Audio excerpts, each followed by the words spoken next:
God, guide my arrow today, and let it find its mark.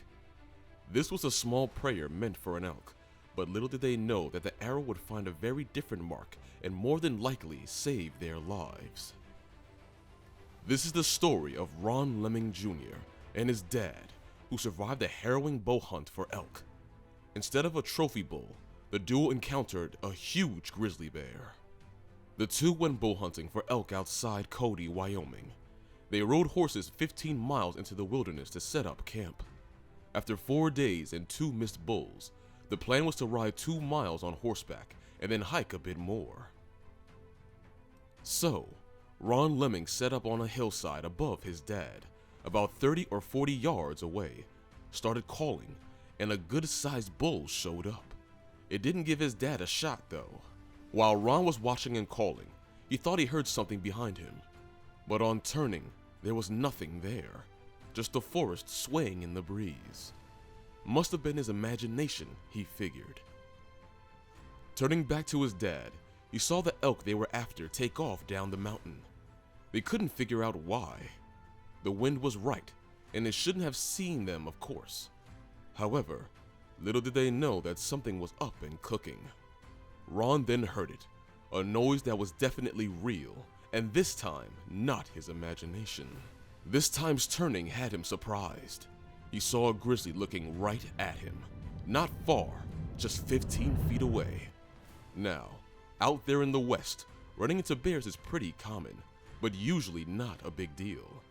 But this time, for Ron, it felt different, like something bad was about to go down.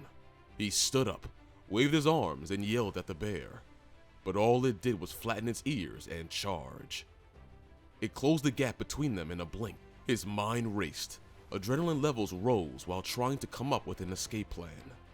Ron briefly considered raising his bow to take a shot, but then realized that he didn't even have an arrow ready.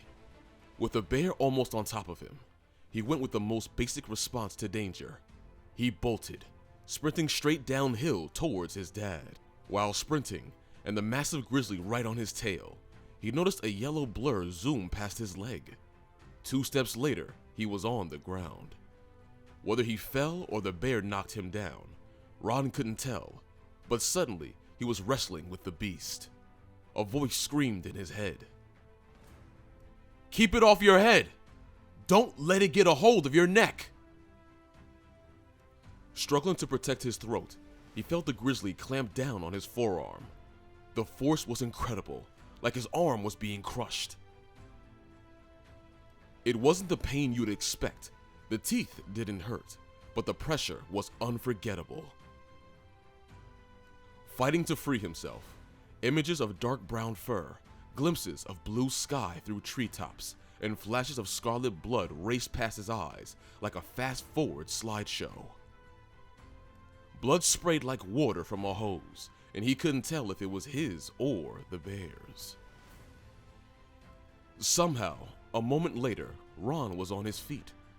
He didn't recall how it happened, but there he was, standing upright, covered in blood, face to face with a grizzly that wanted to end his life.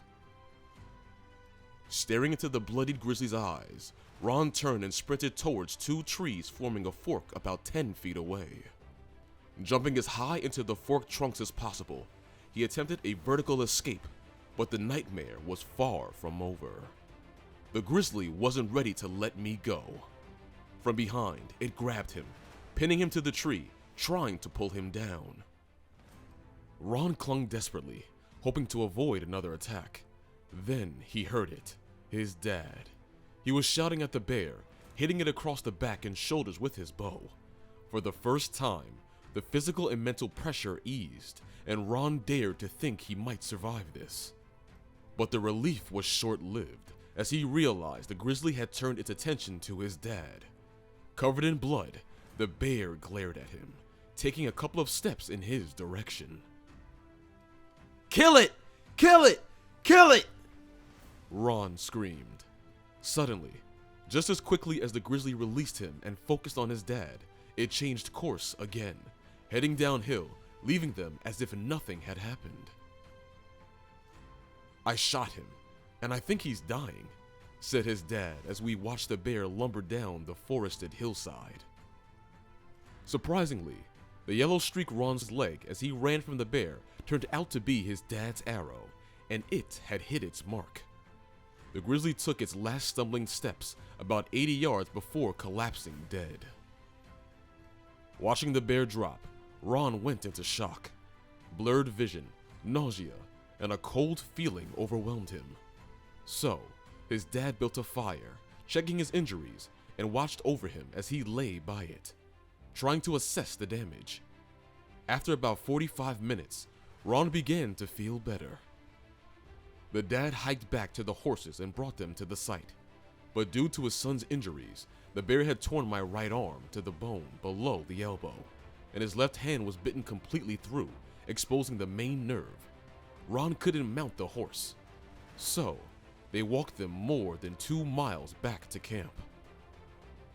Once there, Ron managed to climb on top of the ironically named bear-proof food storage locker and into the saddle. The 15-mile ride to the trailhead followed, and then they loaded the horses and drove to the hospital in Cody. Ron spent the night there, where they cleaned his wounds, stitched him up, and pumped antibiotics into him. The next day, Ron's dad, accompanied by local game and fish officers and a U.S. Fish and Wildlife agent, returned to the camp. They investigated the scene and found that the dad's arrow had hit the grizzly at the base of the neck. The expandable broadheads cut a major artery and slid down into its chest cavity. Most of the blood covering Ron belonged to the bear. The agents identified the Bruin as an 11-year-old male weighing 500 to 600 pounds, the undisputed king of the area. Trapped as a nuisance bear near South Fork Road in 2003, it was relocated to Grand Teton Park and hasn't caused any trouble since. In the backcountry, 15 miles in, with elk in the area and them actively calling, the grizzly likely thought it was stalking an elk when they first encountered it.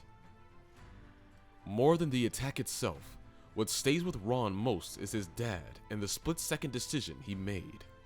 Despite missing 2 elk in the days before the attack, he launched an arrow within a couple of feet of his son, making an impossible shot count. When asked what was going through his head, the dad always said, "All I could think of was that the bear was getting a hold of you and possibly killing you, my son." What a hero! And for you, what would you do if a grizzly charged at you? Drop your thoughts, and don't forget to hit subscribe for more gripping stories. Until next time, stay curious and stay safe.